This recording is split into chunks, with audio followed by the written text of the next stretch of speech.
सुंदर कविता है। नदी में लय है, पवन में भी लय है, निर्झरनों में भी लय है, प्रकृति के हर कण कण में लय है। देखो बेटा, शब्दों में लय हो तभी गीत बन पाता है। हाँ, कहाँ का शब्द उठाया, कहाँ पर जोड़ दिया, कुछ भी गाए जा रहे हैं, सारी सभा भाग जाएगी। हाँ, शब्दों में लय होना चाहिए तभी वो गीत बनता है। व्यवहार में लय हो तभी मीत बनता है, ऐसे वैसे मित्र नहीं बनते। व्यवहार तुम्हारा सकुशल होगा तो ही मित्र बनेंगे, तुम्हारे घर पे आना चाहेंगे। एक बार आए और तुमने अपने चेहरे से ही प्रस्तुत कर दिया कि तुम चाहते नहीं हो, भौएं टेढ़ी हो गई है और चेहरे पर प्यार नहीं उभर रहा है, आंखों के अंदर प्रेम के झरने नहीं बह रहे हैं, दोबारा कोई आने वाला नहीं है। घर पे आया और पूछ लिया कब आए, अभी तो आए तुम्हारे सामने, कब जाने का है। आया है अभी और पूछ लिया कब जाने का है, दोबारा आएगा क्या तुम्हारे घर पे? नहीं। व्यवहार में भी लय होना चाहिए। आइए, पधारिए, बैठिए, आप ही का घर है, आप ही का घर है, कहना ही पड़ता है। कोई रजिस्ट्री करके नहीं देने वाले हैं आप उन्हें, लेकिन कहना तो पड़ता है, आप ही का है सब। अरे क्या संकोच क्या करना, आपका घर अपना मान करके आइएगा। ठीक है, अपना मान करके आ जाता है, दोबारा फिर आता है, कई बार आता है, कई लोगों को लेकर के आता है कि बहुत अच्छा व्यवहार कुशल है। और अगर व्यवहार कुशलता नहीं है तो दोबारा पैर नहीं रखेगा, और आप भी जाएंगे ना तो आपके साथ में भी ऐसा ही व्यवहार होगा, ध्यान रखना। तो व्यवहार में लय हो तभी मीत बनता है, आचरण में लय हो तभी जीत पाता है। अगर आचरण सही नहीं है तो वह विजय हासिल नहीं कर पाता, न कर्मों पर, न मोह पर, और न ही अपने जो रिश्तेदार हैं, जो अपने लोग हैं, उनमें भी वह हारता ही हारता है। अगर व्यवहार कुशलता न हो, आचरण में लय न हो, कर तल में लय हो तो मधुर संगीत झंकृत हो उठता है। प्रकृति ने हमें ऑलरेडी पहले से ही संगीत के वाद्य सब लेकर के भेजा है यहाँ पर। कितनी अच्छी करतल बजती है एक आवाज में, बहुत सुंदर लगता है, झंकृत हो उठता है मधुर संगीत। और पैरों में लय हो तो चाहे कितनी ही दूर हो, मंजिल व गंतव्य तक पहुंच ही जाता है। एक बार सभी लोग पूरी कविता गाएंगे हमारे साथ में, बोलिएगा। देखो बेटा, नदी में, बोलते जाइएगा, पवन में लय है, निर्झर में लय है, प्रकृति के कण कण में, शब्दों में लय हो तभी, बोलिए, आचरण में, करतल में लय हो तो,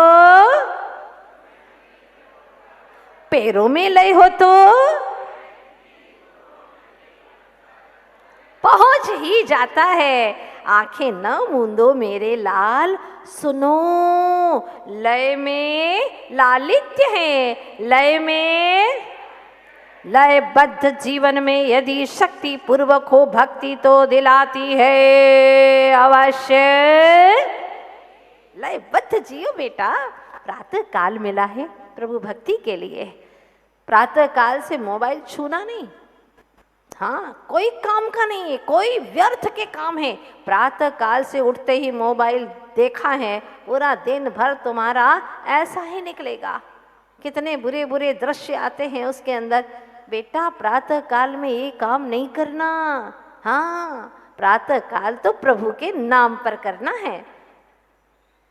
जैसे ही उठे, घर की सफाई, तन की सफाई, फिर अपनी चेतन की सफाई के लिए सीधे मंदिर पहुंचो, क्योंकि प्रातः काल सफाई का है। चाहे घर का हो, चाहे तन का हो, चाहे चेतन का हो, मन का हो, बस सफाई ही सफाई करना है। जब सफाई करोगे तभी तो भोजन कर पाओगे, बिना सफाई के भोजन कैसे?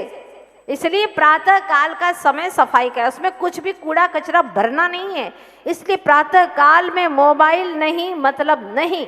प्रातः काल प्रभु के लिए समर्पित, प्रभु की दिव्य छवि को देखो, उनकी वितरागता को देखो, निहारो, दिव्य शक्ति है। और जितनी जितनी तुम्हारी भक्ति की तरंगे वहां तक पहुंचेगी, तुम्हारे भीतर से एक शक्ति का स्फुरण होने वाला है। तुम्हें वो मिलेगा जो सारी दुनिया मिलकर के तुम्हें नहीं दे सकती। इसलिए बेटा लयबद्ध जियो, कब क्या करना है वैसा करो। प्रातः काल से बस इसी में लग गए, अब सब काम तुम्हारा लेट हो जाएगा। मंदिर लेट जा रहे हैं, मज़ा भी नहीं आएगा। बहुत सारे लोग पहले ही ऑलरेडी आ चुके हैं मांगने के लिए भगवान से, भगवान ये दे दो, वो दे दो, ऐसा कर दो, वैसा कर दो। सब बुरी तरंगे वहाँ पर छोड़ करके जा रहे हैं। 12 बजे जाओगे लेट उठ करके तो क्या पाओगे। प्रातः काल मंदिर का द्वार खुले और पहुंच जाओ प्रभु के द्वार पर। ऐसी दिव्य दिव्य ऊर्जा के साथ में बिल्कुल स्नात हो जाएगा तुम्हारा चेतन, निर्मल हो जाएगा तुम्हारा चेतन, बैठने को मन करेगा, इतना अच्छा लगेगा। तो बेटा लयबद्ध जीना है। समझ में आ गया ना लय का अर्थ क्या होता है। इसलिए बेटा लय का विलय ना हो। सुन रहे हो ना मेरी बात। देखो जो व्यक्ति लयबद्ध नहीं जीते हैं उनके दिल के दौरे पड़ते हैं, हार्ट अटैक हो रहे हैं, ब्लॉकेज हो जाते हैं, कभी दिमाग में, कभी कहीं शरीर में, किसी भी अंग पर ब्लॉकेज हो जाते हैं। ये होता ही रहता है, मतलब खून का प्रवाह अवरुद्ध होने लगता है। आपसे भी मेरा एक अनुरोध है, अगर आप भी चाहते हैं कि तुम्हें दिल का दौरा ना पड़े तो एक बहुत अच्छा काम करना है आपको। आपके अपने जीवन में 2 चीज़ें होना बहुत ज़रूरी है। दिल का दौरा ना पड़े इसके लिए 2 चीज़ें होना आपके पास में बहुत ज़रूरी है। पहला, एक तो श्मशान बनाओ, दूसरा मंदिर बनाओ। हाँ, श्मशान बनाना भी ज़रूरी है और दूसरा मंदिर। अगर किसी के दोष दिखे तो अंदर के श्मशान में जला दो, रखना ही नहीं है उसे। अगर दोष किसी के दिखे तो श्मशान में जला दो, और अगर किसी के गुण दिखे तो मन के मंदिर में इसकी प्रतिष्ठा करा दो। तुम्हारा जीवन आनंद से भर जाएगा। भले कोई भी है, छोटा हो, शत्रु भी हो तुम्हारा, लेकिन अगर उसमें तुम्हें गुण दिखाई दे रहा है तो मन के मंदिर में प्रतिष्ठा कर दो उसकी। देखना तुम्हारी शत्रुता समाप्त हो जाएगी, तुम्हारा जीवन आनंद से भर जाएगा। पर के दोष दिखेंगे नहीं अब, क्योंकि आपको ही अपने श्रेष्ठतम कार्य करना है। कोई और करने के लिए नहीं आएगा, कोई और सुधारने के लिए नहीं आएगा। आप ही अपने भीतर के वजनदार सूत्र बनाइए जो आचार्य भगवंतों ने हमें सिखाया है, प्रभु की वाणी में हमने जो पाया है। ऐसे वजनदार सूत्रों को अपने भीतर में ले जाइए और उसको अपने जीवन जीने का एक अहम सूत्र बना करके जिए कि अब मुझे ऐसा ही जीना है। फिर देखिए जिंदगी बदलती है या नहीं।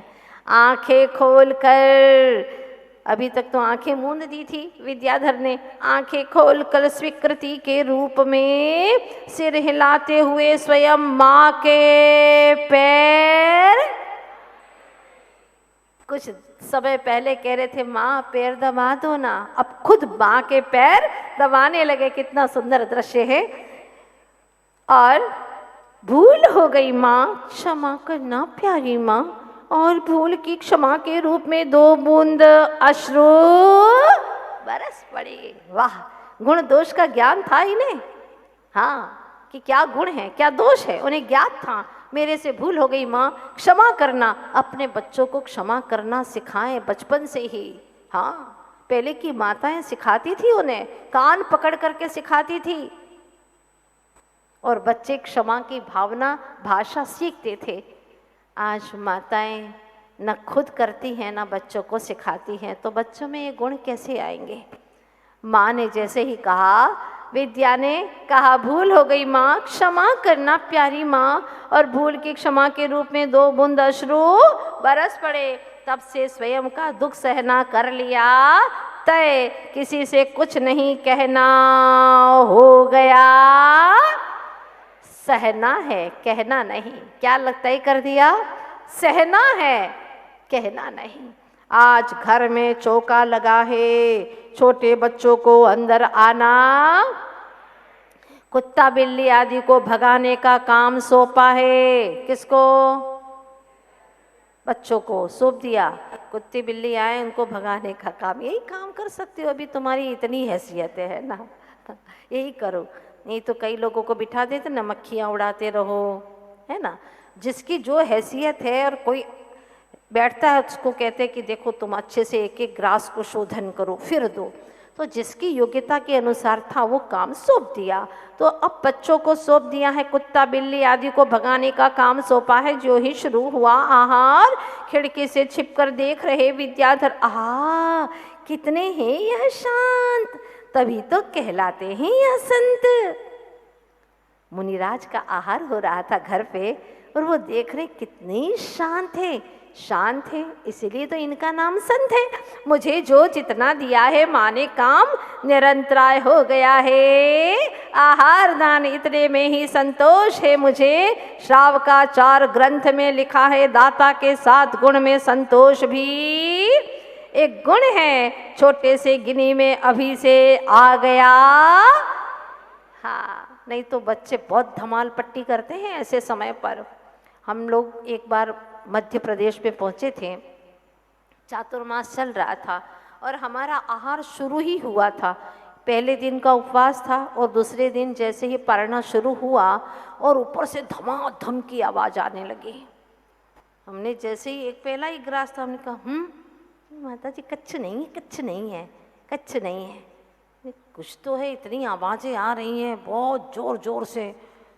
फिर 1-2 ग्रास लिए, फिर वही आवाज़ें, फिर हमने इशारा किया माता जी कच्छ नहीं है, आप तो आहार करो माता जी। अब कैसे आहार करें, ऐसे धमाधम की आवाज़ें जैसे कोई भयंकर युद्ध चल रहा हो। फिर हमने तो कहा कि अंजलि छोड़ेंगे। नहीं नहीं माता जी, हम बता दे रहे हैं आपको, वो हमारे क्या है यहाँ पर 10 बच्चे हैं पूरे घर में, 10 बच्चे हैं, सब वैरायटी है हमारे घर के अंदर, हर तरह की वैरायटी है। 8 साल तक के 10 बच्चे हैं उनके घर में और बड़ा परिवार था। उन सब बच्चों को हमने ऊपर दरवाजे में बंद करके रखा है, बस वही बच्चे हैं माता जी और कुछ नहीं है। वो आवाज़ कर रहे थे सब, उनको देखना था। और बच्चों को तो विशेष ही भावना रहती है कि कैसे आहार लेते हैं, क्या करते हैं, बड़ा शौक रहता है। फिर उनको ये भी बोल दिया जाता है अभी शांति रखना है, कोई भी हल्ला गुल्ला नहीं करना, नहीं तो तुमको ये सब चीज़ें मिलेगी नहीं खाने को। वो खाने के निमित्त से चुपचाप बैठ जाते हैं बेचारे। चलो कोई भी लक्ष्य हो, लेकिन माता पिता की बात वो मान लेते हैं। उनका भी एक उद्देश्य रहता है कि अच्छे से आहार हो जाएगा तो अपने को भी अच्छे से आहार मिलेगा, भोजन मिलेगा, आहार नहीं भोजन। वो ये सोचते हैं कि शांति से बैठ जाओ। उसमें भी अगर उनकी ये भावना है कि हमारे घर पर महाराज आए या आरिका आए हैं, उनका अच्छे से आहार हो जाए तो बहुत खुश होते हैं बच्चे लोग। तो इससे वो भी अपना पुण्य कमा लेते हैं, बच्चों में संस्कार आते हैं। इसलिए पहले हर घरों में चौके लगते थे, अब तो लोगों को चौका लगाना ही नहीं है। शहर में आकर के लटक जाते हैं 10वीं 12वीं 13वीं मंजिल पर। अब कहाँ साधु जाएंगे, वो तो लिफ्ट पे जा नहीं सकते। मतलब तुमने बच्चों को संस्कार देना बचपन से ही समाप्त कर दिया। ये सारे गहन संस्कार पड़ते हैं इसके माध्यम से। फिर वह बच्चे जो देखते हैं कहते हैं हमारे लिए भी धोती दुपट्टा लाओ, हम भी पहनेंगे, हम भी आहार देंगे। और उन्हें बहुत रुचि जागृत होती है बचपन से, और जो बचपन से करते हैं वही उनको बुढ़ापे तक संस्कार बने रहते हैं। आज आप लोगों ने संस्कार ही नहीं दिए तो कैसे बच्चों में भावना जागेगी। इसलिए एक घर तो आपका ऐसे स्थान पर होना ही चाहिए जहाँ पर साधु के चरण पड़ सके और आपके बच्चे भी ऐसे संस्कार को प्राप्त कर सके और वो आहार दें। आहार देने वाले रहेंगे तो हमारा मुनि धर्म, यह जिन धर्म आगे बढ़ता रहेगा। नहीं तो क्या होगा, जैसे कि बौद्ध धर्म में हुआ, साधु तो बन गए लेकिन निभाने वाले नहीं रहे, तो धीरे धीरे करके वह खत्म होता चला जा रहा है। ऐसे ही हमारे जिन धर्मी श्रावकों को भी आप लोगों को और श्राविका को तैयार करना है संस्कार के माध्यम से। श्रावकाचार ग्रंथ में लिखा है दाता के 7 गुण होते हैं, संतोष भी एक गुण है। चलो भाई, संतोष है कि हमको ये काम सौंपा और महाराज का अच्छे से निरंतराय आहार हो गया। आज तो कक्षा में हर विद्यार्थी की शामत ही आ गई, सबकी डंडे से। गुरु मल्लीनाथ, गुरु जी का नाम था मल्लीनाथ जी, की आंखें क्रोध से हो गई लाल, किंतु यह क्या, जो ही आए विद्याधर के निकट हो गया कमाल। उनको भी मारने पीटने के लिए आ रहे थे, लेकिन आते ही क्या हुआ, देख उसकी निडरता, शांत हो कहने लगे, पूरी कक्षा में एक तुम ही अनुशासित हो, लगन के साथ पढ़ने में दत्त चित्त हो, एक तुम ही बच्चे कैसे मारेंगे उन्हें। बहुत अच्छे से अनुशासित बैठा। क्या कहते हैं गुरुजी सुनिएगा, भले हाइट सबसे कम है पर लाइट सबसे, हाइट भले सबसे कम है लेकिन लाइट सबसे अधिक है तुम में, नहीं करते हो धमाल, नहीं हो उद्दंड, तो क्यों दूं तुम्हें दंड, आज से तुम्हें कक्षा में श्रेष्ठ हो सब में। बस मॉनिटर चुन लिया गया बालक विद्याधर को। हाइट में कम थे लेकिन लाइट तो सबसे ज्यादा थी। ध्यान रखना, फूल कितना भी सुंदर हो पर तारीफ तो उसकी खुशबू से होती है। फूल चाहे कितना भी सुंदर हो पर तारीफ तो उसकी खुशबू से होती है। इंसान चाहे कितना ही बड़ा लंबा हो पर कद्र उसके गुणों से होती है, कद्र उसके गुणों से होती है। ऐसे ही बालक विद्याधर जिनकी कद्र गुणों से हो रही है और आज उन्हें सबसे वरिष्ठ चुन लिया गया है। पढ़ाई प्रारंभ करने के पूर्व नित्य की भांति विनम्र हो छू लिए गुरु चरण।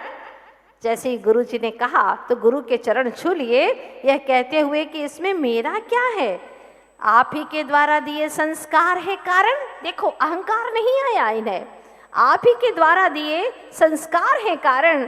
माँ ने भेजा है घर से कहकर कि जैसा कहें गुरु जी वैसा ही करना है, बस मुझे तो माँ को, क्या बात है, माँ ने कह करके भेजा है घर से कि जैसा गुरुजी कहे वैसा तुम्हें करना है और मुझे तो माँ को प्रसन्न रखना है। माँ से गहन प्रेम था, बस माँ प्रसन्न रहे। वास्तव में जिसके भीतर में ऐसी रुचि न हो, कोई कुशल निर्देशक न हो, उनकी जीवन की कुशल निर्देशिका थी माँ।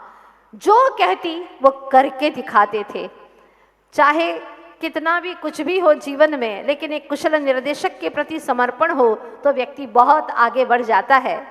कहा है ना, मार्ग निर्देशक क्या करेगा, मार्गदर्शक क्या करेगा यदि मन में द्वंद्व है, कुशल शिक्षक भी क्या करेगा यदि बुद्धि मंद है, कुशल शिक्षक भी क्या करेगा यदि बुद्धि मंद है। जवाब तो है सामने, जरा देखो गौर से, हजार सूर्य भी व्यर्थ है अगर आंख तुम्हारी बंद है, हजार सूरज भी व्यर्थ है अगर आंख तुम्हारी बंद है।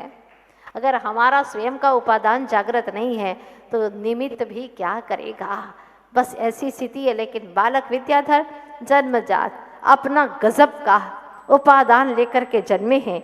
उसी शाम को दिया पिताश्री ने अपनी संतान को धार्मिक संस्कार, दोनों हाथों को मिलाकर ये दिखा रहे थे सिद्ध शिला का।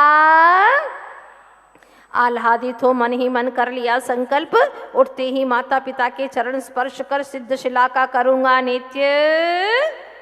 भावी अंतर यात्रा का पथ प्रशस्त कर रहे हैं। देखो छोटी छोटी बातें माता पिता की किस तरह से वे मानते थे, इसलिए वो कितने आगे बढ़ गए।